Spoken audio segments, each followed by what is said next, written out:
여러분 반갑습니다. 반도체 오빠 차례장입니다. 이제 마지막 방송이네요. 마지막 방송하고 차례장도 쉬도록 하겠습니다. 코스피 지수가 하루 만에 2300선을 되찾았습니다.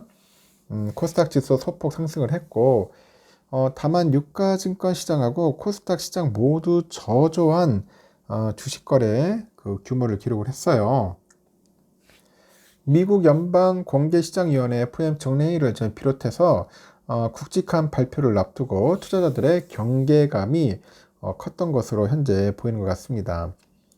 한국거래소 보니까 코스피 지수 오늘은 2301.56으로 장을 마감을 했는데 전날보다 23.57포인트 상승을 했어요. 하루 만에 2300선 회복을 했고 유가증권 시장에서 기관애들이 4642억 매수를 했습니다. 순매수를 했어요. 그래서 지수를 끌어올렸고 개인들은 3,792억 그리고 외국인들이 1,273억 정도 순매도를 했습니다. 코스닥은 3.13포인트 올라서 739.23으로 장을 마감을 했는데 이 코스닥에서 보니까 기관애들이 492억 순매수를 했고요. 외국인이 316억 정도 이제 사자에 났습니다. 개인들은 856억을 이제 순매도를 한 거죠. 이렇다 보니까 관망세가 좀 두드러졌고요. 이날 유가증권 시장 보니까 주식 거래대금 규모가 6조 3,390억입니다. 6조 3,390억 집계가 됐습니다. 올해 그 하반기 들어서 가장 적었는데 이 코스닥 시장의 거래대금 규모도 보니까 4조 9,160억인데요. 하여튼 올해 세 번째로 적었다 그렇게 보시면 될 것 같습니다. 투자자들은 이날 밤에 예정된 이벤트들에 주목을 하고 있는 것 같아요. 한국 시간으로 보니까 이날 오후 9시 15분쯤 고용정보업체 오토매틱 데이터 프로세싱의 그 10월 민간 고용 보고서가 나옵니다. 전달보다 고용 건수가 늘었을 것으로 시장은 예상을 하고 있는데 곧바로 미국 재무부는 올해 4분기 만기별 국채 발행 규모를 이제 발표를 합니다. 미국의 장기 국채 금리가 치솟다 보니까 주식시장이 약간 부담으로 작용을 했는데 앞으로 수급 방향을 가늠해 볼 수 있다고 해요. 한국 시각으로 오는 2일이죠. 오전 2시쯤에 미국 FOMC 결과도 나옵니다. 이번에 FOMC에서 기준금리 동결이 유력한 상황인데 그 이어지는 기자회견에서 제롬 파월 연방준비제도 의장이 어떤 말을 할지가 더 관심이 쏠립니다. 도대체 무슨 말을 할지 상당히 궁금하네요. 뻘짓을 해버리면 큰일 나는데 일단은 시장 기준금리를 동결하면서도 파월 의장의 그 매파적인 발언을 쏟아내는 매파적 동결 가능성 비둘기가 아니고 매파적 동결 가능성에 현재 촉각을 세우고 있는 겁니다.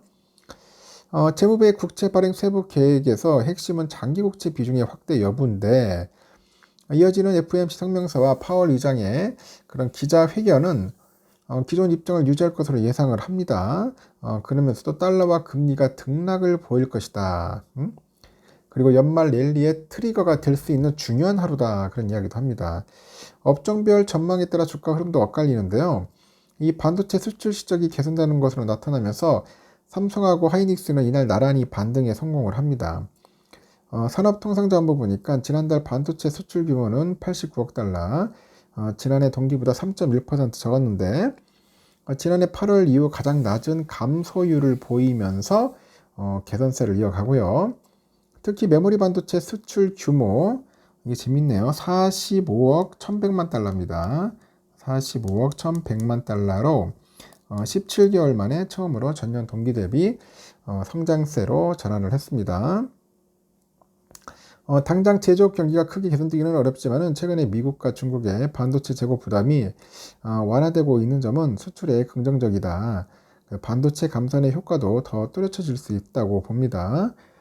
그래서 24년 상반기까지 회복세를 기대한다고 하네요. 반면에 수출 지표가 갈수록 악화지는 2차전지 종목은 약세가 현재 이어지고 있다고 합니다. 포스코홀딩스, LG화학, 에코프로비엠, 에코프로, LNF 등은 주가가 전날보다 내린 채 거래를 마쳤어요. 국내 2차전지 소재 기업의 주력 제품이죠. NCM 양극재의 지난달 평균 수출 판가를 보니까 지난달 톤당 38,312달러로 집계 됐는데 전년 동기 대비보다 한 19% 내렸네요. 같은 기간 NCA 니켈, 코발트, 알루미늄이죠. 양극재 평균 수출 판가도 24% 하락한 톤당 41,685달러였습니다. 지난 8월하고 9월보다 양극재 수출 판가의 하락폭이 더 컸다는 거죠. 하여튼 별로 좋지 않았다 보시면 되고, 하여튼 오늘 경계감 파월의 입에 좀 달려있다 그렇게 보시면 될 것 같습니다. 하여튼 오늘은 뭐 코스피, 코스닥 근데 올랐지만은 코스피가 그나마 조금 올라서 다행이네요. 한 1% 정도 올랐다는 게 천만다행이다. 천만다행이다. 지금 유럽은 어떠냐? 유럽은 조금 빠지고 있더라고요. 영국이 한 0.12%좀 빠지고 있고, 프랑스는 거의 현재 약보합, 그리고 독일은 강보합으로 현재 장이 흘러가고 있어요. 필라델피아 반도체 지수는 오늘 새벽에 나름대로 뭐 선방을 했습니다. 0.96% 올랐는데 문제는 이제 또 오늘이 문제입니다. 이제 오늘 어떤 흐름이 갈지. 근데 대체적으로 별로 좋지가 않아요. 지금 보니까 한 1% 가까이 빠지겠나? 한 1%, 한 0.5에서 한 1.1% 사이, 이 사이에서 좀 하락하지 않겠는가? 조정을 받지 않겠는가 하는 생각이 듭니다. 아직까지 뭐 시원찮다. 그리고 지금 환율을 보니까 1358.5원이에요. 지금 5.5원이나 올랐다. 환율이 좀 미쳤어요. 달러 1분엔 151.23엔, 유가는 81.02달러, 일본 에라는 898.51입니다. 900원이 깨졌고요. 유로화는 1432.9원 소폭 하락했고, 중국 이에나 185.16원 상승했습니다. 휘발유 1741.85원이고요. 국제금가 1994.3달러 하락, 국내금가 86,599.89원 하락을 했습니다. 미국 국채 10년물 보니까 4.9030입니다. 4.9030 좀 높습니다. 지금 보니까 금리가 이러다가 또 튀면 골 때리는 거죠. 선물지수 여러분들 아시다시피 좀 빠져요. 다우도 한 0.3% 정도 빠지고 있고, S&P 0.4, 나스닥 0.4, 러셀 0.76% 현재 또 빠지고 있다. 그렇게 보시면 되겠습니다. 우리 삼성전자 오늘 좋았습니다. 68,600원. 아주 좋은 흐름을 보였는데, 내일이 또 어떨까? 근데 삼성은 미국장을 영향을 받긴 받아도 그렇게 크게 받지도 않는 것 같고, 그렇습니다. 좀 약간 애매한 그런 흐름을 보이고 있어요. 그렇다고 해서 막 무조건 폭락하는 것도 아니고, 필라델피아 지수에 약간 영향을 받긴 받지만은 그렇게 큰 영향을 받지는 않는 것 같습니다. 이제는 좀 바닥을 쳤다는 그런 느낌이 들어요. 그래서 내일은 약간 좀 혼조세를 보이지 않겠나 저는 봅니다. 상승도 아니고 또 하락도 아니고 애매모호한 흐름 갈 것 같습니다. 68,500원 사이에서 왔다 갔다 갈 것 같고요.